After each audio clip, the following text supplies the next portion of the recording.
तो अपन ने पहले पार्ट में क्या किया था, इंडिया वाला पोर्शन फॉरेस्ट रिपोर्ट का देख लिया था। तो फॉरेस्ट रिपोर्ट 2023 जो कि नवीनतम फॉरेस्ट रिपोर्ट है, इसके अनुसार अब अपन एमपी के आंकड़े देख लेते हैं। तो मध्य प्रदेश में कुल वन आवरण कितना है, तो 77,073 किलोमीटर स्क्वायर, 77,073 एमपी का कुल वन आवरण है। ठीक है ना, फॉरेस्ट कवर है 25% है, जो टोटल जियोग्राफिकल एरिया का 25% है। वहीं कुल वन और वृक्षावरण टोटल कितना है, तो वन और वृक्षावरण दोनों 85,723 kilometre square, 85,723 kilometre square, 85,723 kilometre square, जो कि टोटल जियोग्राफिकल एरिया का 27.81% है, 27.81%। अब अपन क्या करते हैं कि सबसे ज़्यादा क्षेत्रफल वाले, मतलब सबसे ज़्यादा वन जहां पर है, उन 5 जिलों को देखते हैं।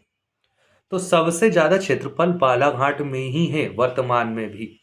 प्रतिशत में बदलाव हुआ है, सबसे कम वाले में भी सबसे ज़्यादा वाले में भी। पहले सबसे कम प्रतिशत वाला जिला उज्जैन ही हुआ करता था और क्षेत्रफल में भी, और पहले सबसे ज़्यादा क्षेत्रफल और प्रतिशत वाला जिला बालाघाट ही हुआ करता था। लेकिन अब हुआ है महत्वपूर्ण बदलाव। क्या बदलाव हुआ है कि क्षेत्रफल में पहले नंबर पर तो बालाघाट ने अपनी रैंक बचा ली 4,921 किलोमीटर स्क्वायर के साथ।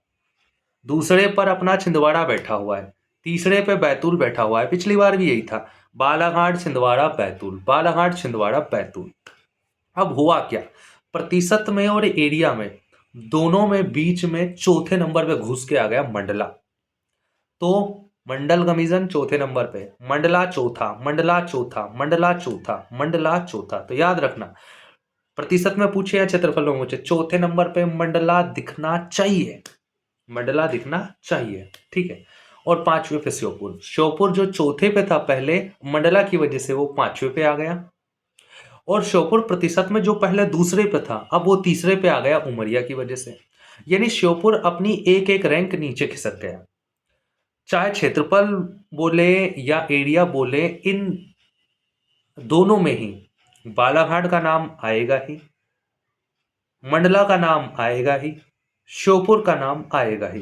तो ये 3 जिले ऐसे हैं जो दोनों जगह मिलेंगे, लेकिन कौन सा कहाँ आएगा ये अपने को याद रखना है। तो क्षेत्रफल में पहले नंबर पे बालाघाट 4,921 किलोमीटर स्क्वायर, दूसरे पे छिंदवाड़ा, तीसरे पे बैतूल, चौथे पे मंडला, मंडला ही आएगा, और पांचवे पे श्योपुर, श्योपुर तो आएगी ही सही ना। ठीक है। अगला प्रतिशत में, प्रतिशत में सबसे ज्यादा अब हो चुका है उमरिया, हमारा नया कैंडिडेट। तो 54.95%, मतलब लगभग 55% के साथ उमरिया पहले नंबर पर, दूसरे नंबर पर बालाघाट एक नीचे खिसक गया। तो बालाघाट 53.3%, 53.3%। तीसरे नंबर पे जो पहले दूसरे पे हुआ करता था श्योपुर 51.5%। चौथे पर तो अपना बरकरार है मंडला, चौथे पे बोले वहां भी चौथे पे, यहाँ भी चौथे पे, हटूंगा ही नहीं। तो मंडला बैठा हुआ है 45%। इसके बाद पांचवे पे है सीधी। तो क्षेत्रफल में 5 जिले कौन कौन से, बालाघाट, छिंदवाड़ा, बैतूल, मंडला, श्योपुर। बालाघाट, छिंदवाड़ा, बैतूल, मंडला, श्योपुर। प्रतिशत में उमरिया, बालाघाट, श्योपुर, मंडला, सीधी। ठीक है। अब अपन क्या करते हैं, सबसे कम क्षेत्रफल वाले देख लेते हैं और सबसे कम प्रतिशत वाले देख लेते हैं। तो सबसे कम प्रतिशत में आज भी उज्जैन ही है, सबसे कम प्रतिशत में आज भी उज्जैन है। और उज्जैन के अलावा शाजापुर, मतलब उज्जैन और शाजापुर दो ऐसे जिले हैं जहां पर कि 1% भी वन नहीं है। जबकि उमरिया, बालाघाट और श्योपुर 3 जिले ऐसे हैं जहां पर प्रतिशत के हिसाब से 50% से अधिक वन है। 50% से अधिक वन वाले 3 जिले, उमरिया, बालाघाट, श्योपुर। वहीं 1% से कम वाले जिले उज्जैन और शाजापुर। तो शाजापुर तो बहुत बुरी कंडीशन में है। उज्जैन 0.69% के साथ टॉप पे है परसेंट में, शाजापुर दूसरे पे है 0.84%, और तीसरे पे उसी का छोटा बेटा आगरमालवा, उसके बाद रतलाम और राजगढ़।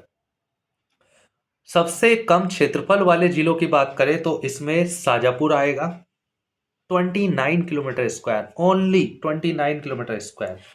दूसरे पे उज्जैन आएगा 41 किलोमीटर स्क्वायर, तीसरे पे आगर, चौथे पे निवाड़ी, पांचवे पे रतलाम। मतलब रतलाम दोनों तरफ मिलेगा, उज्जैन दोनों तरफ मिलेगा, शाजापुर आगर मालवा दोनों तरफ मिलेंगे। बस एक अगर न्यूनतम क्षेत्रफल वाले में देख ले तो राजगढ़ आ जाएगा, और उधर न्यूनतम क्षेत्रफल वाले में निवाड़ी आ जाएगा, और प्रतिशत में राजगढ़ आ जाएगा। तो न्यूनतम क्षेत्रफल वाले जिले, सबसे कम क्षेत्रफल में, एरिया में, तो अपना शाजापुर, बहुत बुरी कंडीशन है, 29 kilometre square only. Ujjain 41 kilometre square. Agar Malwa तो शाजापुर, उज्जैन, आगर मालवा, शाजापुर, उज्जैन, आगर मालवा, शाजापुर, उज्जैन, आगर मालवा, निवाड़ी और रतलाम। न्यूनतम प्रतिशत वाले में अगर अपन देखें तो न्यूनतम प्रतिशत में उज्जैन 0.69%, फिर शाजापुर 0.84%, फिर आगर मालवा, फिर रतलाम और राजगढ़। ठीक है, अब कुछ और चीजें देख लेते हैं, जैसे कि सर्वाधिक झाड़ीदार वन सबसे ज्यादा कहाँ मिलेंगे, तो मुरैना में। सर्वाधिक झाड़ीदार मुरैना में, सबसे कम हरदा में। मध्य प्रदेश में वनावरण अपन देखें अति सघन, सामान्य सघन और खुले वन के हिसाब से, तो मध्य प्रदेश में 2.28% है अति सघन, सामान्य सघन है 10.87%, और खुले वन है 11.85%। तो मध्य प्रदेश में सबसे ज्यादा कौन से हैं, खुले वन मिलेंगे, 11.85, 11.85%, 11.85%। सामान्य सघन मिलेंगे कहाँ, 10.87, 10.87। अति सघन मिलेंगे 2.28। ठीक है ना। और मध्य प्रदेश में वन आवरण 25% है, 77,073 किलोमीटर स्क्वायर, और टोटल वन आवरण और वृक्ष आवरण 27.81% है, 85,723 किलोमीटर स्क्वायर। सर्वाधिक अति सघन वाला जिला बालाघाट, सर्वाधिक सामान्य सघन वाला जिला बालाघाट, सर्वाधिक खुले वन वाला जिला छिंदवाड़ा, सर्वाधिक खुले वन वाला जिला छिंदवाड़ा। सर्वाधिक वृद्धि कहां दर्ज की गई, भिंड में 81 किलोमीटर स्क्वायर। सर्वाधिक वृद्धि वन में 81 किलोमीटर स्क्वायर के साथ भिंड। सबसे ज्यादा कमी दमोह में 85 किलोमीटर स्क्वायर। कमी ज्यादा की है हमने, वृद्धि कम की है, तो वृद्धि 81 किलोमीटर स्क्वायर ओनली। भिंड सबसे ज्यादा कमी दमोह में 85 किलोमीटर स्क्वायर। ठीक है ना। मध्य प्रदेश वन और वृक्षावरण में सबसे ज्यादा कमी प्रदर्शित करने वाला राज्य है। मध्य प्रदेश में 612 किलोमीटर स्क्वायर की कमी हुई है इन 2 सालों में, 21 से 23 के बीच में। क्षेत्रफल के हिसाब से सर्वाधिक बांस अब वर्तमान में मध्य प्रदेश में है। पहले अरुणाचल प्रदेश पहले पे था, हम दूसरे पे थे, अब हम पहले पर हैं क्षेत्रफल के हिसाब से। 20,420 मतलब 20,421 kilometre square, 2,421 kilometre square area बांस का मध्य प्रदेश के पास है। सर्वाधिक वन वृद्धि वाले जिले भिंड है 81 किलोमीटर स्क्वायर के साथ, उसके बाद रतलाम है और निवाड़ी है। भिंड, रतलाम, निवाड़ी, भिंड, रतलाम, निवाड़ी। सबसे कमी वाले दमोह है 85, उसके बाद उसका पड़ोसी सागर है, फिर श्योपुर है। तो दमोह, सागर, श्योपुर। मध्य प्रदेश के 14 जिले ऐसे हैं जहां पर 33% से भी अधिक वन है। सर्वाधिक वन अग्नि कहां कहां लगी है, तो सबसे ज्यादा रायसेन, उसके बाद देवास, उसके बाद सीहोर। तो वन अग्नि वाली घटनाएं हमें सबसे ज्यादा रायसेन, देवास और सीहोर में देखने को मिली है। कुछ और वनों से ही या राष्ट्रीय उद्यानों से संबंधित नए तथ्य देख लेते हैं। जैसे मध्य प्रदेश में वर्तमान में 11 नेशनल पार्क हैं, तो इसका डाटा चेंज नहीं हुआ है, लेकिन वाइल्ड लाइफ सेंचुरी वर्तमान में 27 हो चुकी हैं। 25वीं जो थी अपनी वो कर्मा झीरी सिवनी में थी।